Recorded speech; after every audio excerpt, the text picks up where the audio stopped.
बच्चों हमने Coulomb's law पढ़ लिया, उसका वेक्टर फॉर्म पढ़ लिया। अब जरा सुपरपोजिशन के बारे में बात कर लेते हैं। एक्चुअल में सुपरपोजिशन वर्ड जो है ना, फंडामेंटली उसका मतलब होता है addition, to add is the superposition. ठीक है।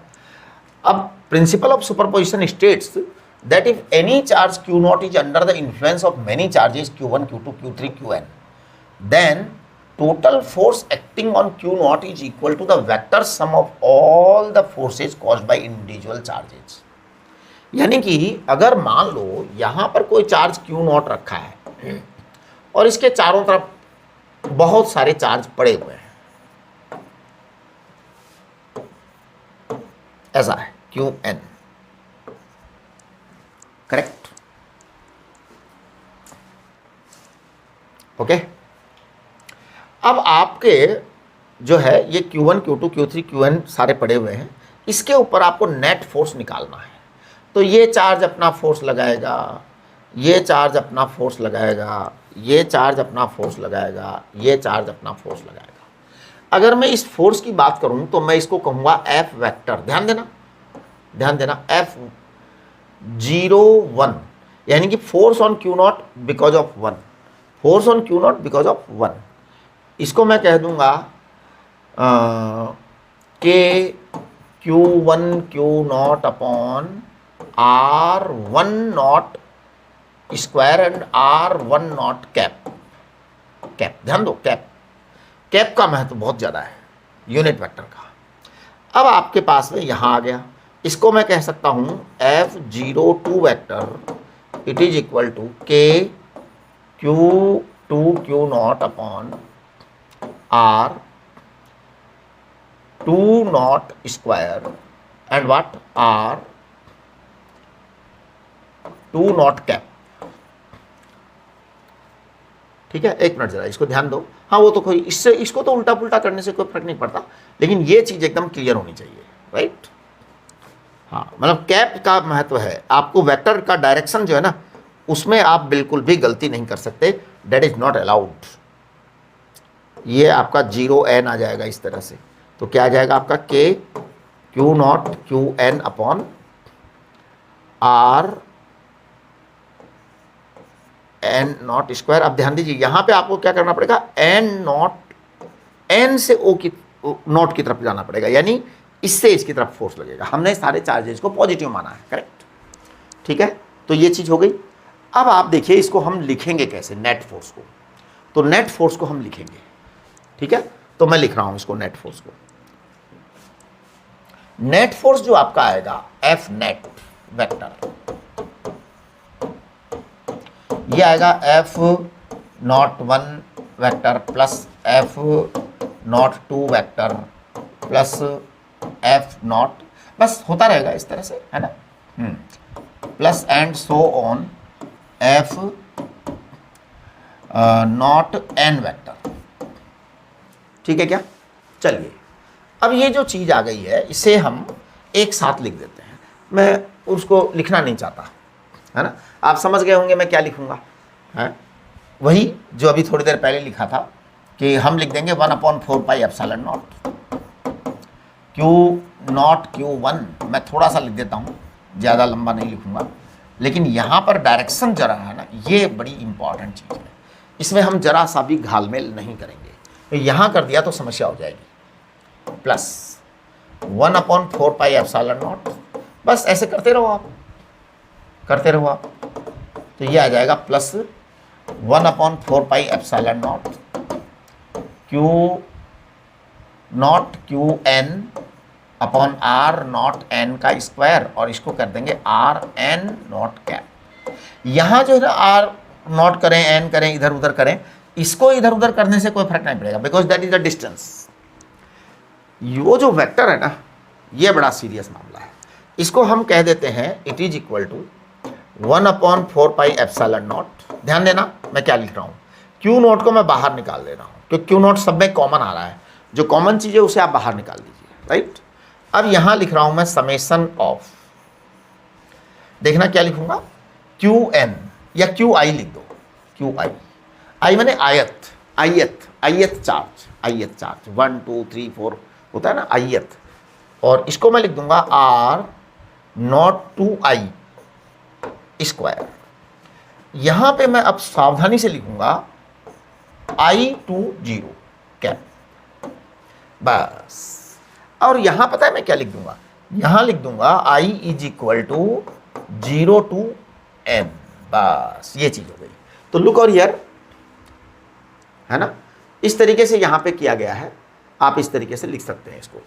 अब लिखने का तरीका है, देखो अब ये उस समय जब मैं लिख रहा था इसको तो मैंने अपने मूड से लिखा, अब मैंने यहां लिख दिया अपने मूड से लिखा। अब आप लोग जो है साइंस के बच्चे हो तो आपको कम से कम इतना तो तैयार रहना ही चाहिए कि आप चीज़ों का महत्व समझें अलग अलग, और इंडिपेंडेंट रहें, याद ना रहे, रटें ना किसी चीज़ को। क्योंकि अब जैसे मुझे उस समय लिखते टाइम पे ऐसा लगा, अब आज मैंने ऐसा लिख दिया।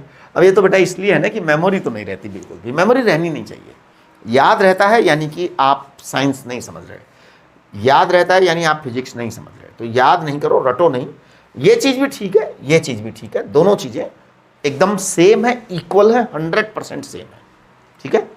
चलो अब हम बात करेंगे एक क्वेश्चन के ऊपर। ये क्वेश्चन बहुत ही बढ़िया और मज़ेदार सवाल है, तो मैं इस क्वेश्चन पर आ रहा हूँ। क्वेश्चन पढ़ते हैं सबसे पहले। In figure A particle 1 of charge Q1 and particle 2 of charge Q2, ठीक है ना। तो देखिए पार्टिकल 1 है, पार्टिकल 2 है, are fixed in the place as shown in the x axis, 8 centimetre apart है, साथ दोनों के बीच में 8 सेंटीमीटर की दूरी है, राइट। अब कह रहे हैं particle 3 of charge Q3 this, okay, ये पार्टिकल है, राइट। ये क्या हुआ भाई, हाँ ये पार्टिकल है, इसको रख दिया गया है कहीं पर, is to be placed on the line between particle 1 and 2. Figure B gives the plot force versus the distance, force versus the coordinate x at which particle 3 is placed. What are the sign of the charge Q1 and Q2? Charge के इसके sign क्या है वो आपको बताने हैं, ratio of Q2 upon Q1, और answer है आपका पॉजिटिव और 9, ठीक है। हम ये दोनों बता देते हैं। इसके लिए हमें क्या करना पड़ेगा, इस ग्राफ को बहुत ध्यान से चेक करना पड़ेगा।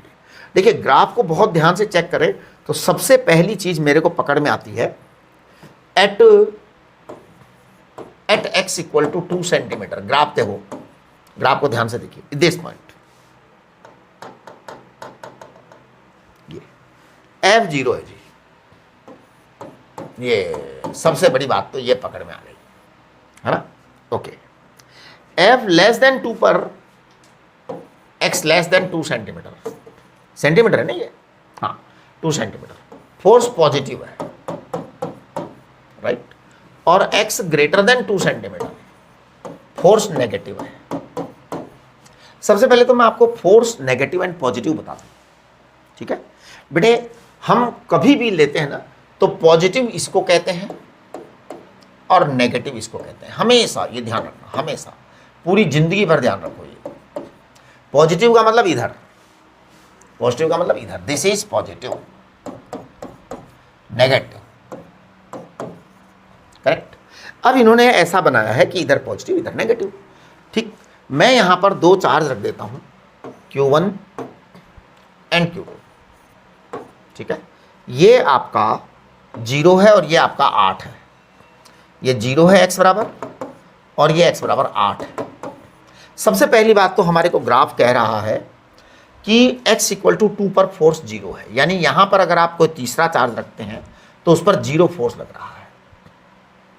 तो यहां पर हमने एक चार्ज रखा Q3 and this Q3 is experiencing 0 force. ऐसा कब हो सकता है, ऐसा तब हो सकता है जब Q1 Q2 Q3 तीनों सेम साइन के हों, तीनों के तीनों या तो नेगेटिव हो या तीनों के तीनों पॉजिटिव, है ना। ये इन्होंने पॉजिटिव दे रखा है, Q3 given positive, Q3 given positive, यानी Q3 तो पक्का पॉजिटिव है। अच्छा, अब Q1 और Q2 का पंगा बच गया।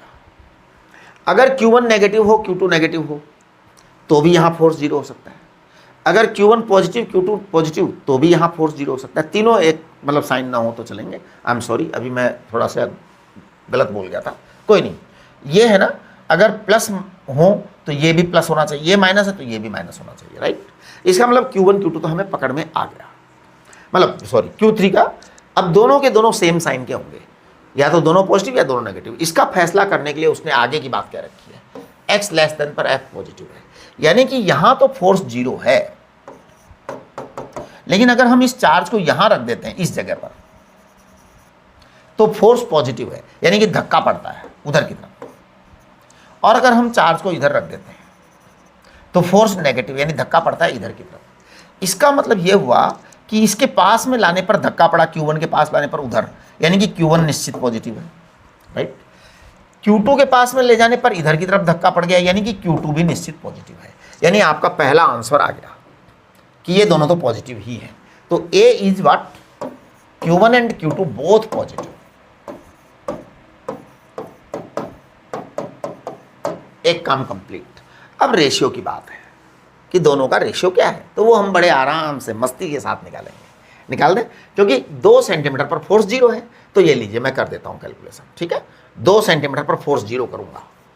2 सेंटीमीटर पर फोर्स 0 करने का मतलब है F13 इक्वल टू F23, ठीक है।